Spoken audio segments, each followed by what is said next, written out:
In the Western Christian tradition, this Sunday is the third Sunday of Easter, and the Gospel tells the story of two of Jesus' disciples heading out of Jerusalem on the road to Emmaus. They are downcast over the death of Jesus, running away from the troubles in Jerusalem. On their journey, a man joins them. This person is Jesus, but they do not recognize him because they don't have the eyes of faith to see in their time of grief and fear. In this encounter, Jesus asked the two disciples, "What are they discussing?" One replies, "Are you the only visitor in Jerusalem who does not know of the things that have taken place?" Jesus replies, "What sort of things?" He wants them to describe the change. Imagine today coming across someone in your neighborhood who did not know about the pandemic, who was unaware of all the things going on during this time of being sequestered. In August of 2005, two of my friends, Bob and Marie, who live in New Orleans, parked their car at a mountain trailhead and began a one-week wilderness trip in Wyoming. They were cut off from all outside news. Upon returning to their car and driving back down to civilization, their cell phones started chiming repeatedly. Surprised by the surge of notices, they pulled over, only to discover they had missed Hurricane Katrina and the flooding of their beloved city. Their home, they learned, was under 10 feet of water. In today's Gospels, the disciples could have well asked them, "How could you not know?" But once Bob and Marie knew, they immediately returned to New Orleans. Bob was a reporter for the Times-Picayune newspaper, and as a reporter, Bob was allowed press access to the city where other citizens could not go. Bob's beat changed dramatically. His normal journalistic focus turned to reporting about the ecological damage done. His old normal of sports reporting changed. It changed permanently as he became a journalistic voice, describing the failure of the human systems and advocating for the change needed to rebuild the city of New Orleans. This became for him the new normal. Today, we are not caught off guard by the sudden death of Jesus, nor the acute impact of a hurricane. Rather, we have been exposed to the slow drip, drip, drip of this pandemic's impact on the world. One day we think we understand what's going on, only to realize that we don't.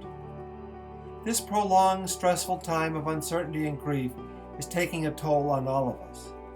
And like the apostles, and like my friends Bob and Marie, we are facing the reality of creating a new normal. The new normal for us at Loyola will ask all of us to care for the mission of the institution. The Jesuits referred to this practice as cura apostolica, the care of the work. Many of you are already doing this in your daily work, and thank you. Loyola University Chicago has flourished because of you, but we must also be mindful of our circumstances and how they've changed. Many of the things we took for granted, our ways of teaching, the process of hiring and purchasing, the programming to engage our students and colleagues will need to adapt, to find new ways of functioning. We will have to bring new eyes to many of our endeavors. Those of us in the Christian community live in the hope of Jesus' life example, of his teaching, and ultimately of his resurrection. The downcast disciples on the road to Emmaus eventually came to see that the resurrected Jesus was indeed in their presence. And they said to each other, "Were not our hearts burning within us while we spoke to us on the way?" They became animated in the faith, and rather than running away from Jerusalem, away from their troubles, they turned back to Jerusalem, bringing the good news that Jesus revealed to them. They are willing to face the new reality, to be advocates to advance a better world. Their political reality has not changed in Jerusalem, but the disciples have changed. They see life in a new way. We are called today to begin to see our life situation in a new way. The mission of Loyola remains the same, to seek God in all things, and to work to expand the knowledge in the service of humanity. How this is lived out will require of us to see a new normal, a new way of proceeding. In order for us to do this, we will need to find those in our midst who enliven our hearts. Who are the people who are signs of resurrection for us? Who are those in your life who are aiding you in finding hope and comfort? Who can see the potential for new life? We need to connect with these people's spirits.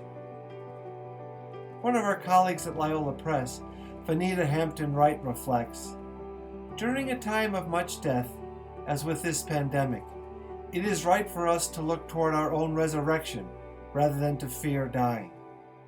It is right to sorrow as we watch people die and to comfort them as they die, while believing that death is not the end for them. But I believe that living the resurrection in these days means that we embrace, nurture, and allow God to activate within us the Holy Spirit, so that we live as healers, truth-tellers, reconcilers, comforters, thinkers, and doers. May this time that seems so opposed to resurrection be shot through with our love, courage, strength, resilience, kindness, and peace that passes human understanding." End quote. God will aid us in finding the new normal, just as Jesus aided the disciples in the turmoil that was Jerusalem. The Spirit within will compel us towards better thoughts, words, and actions. We will need this Spirit to care for ourselves, our families, and our communities. We will need this Spirit to retain Cura Apostolica, to see that Loyola carries on with its mission, more than likely in a new way, so that Loyola flourishes for another 150 years. Search for those who are signs of hope and resurrection as we prepare for the new normal, and may God's peace flourish with all of us. Peace be with you.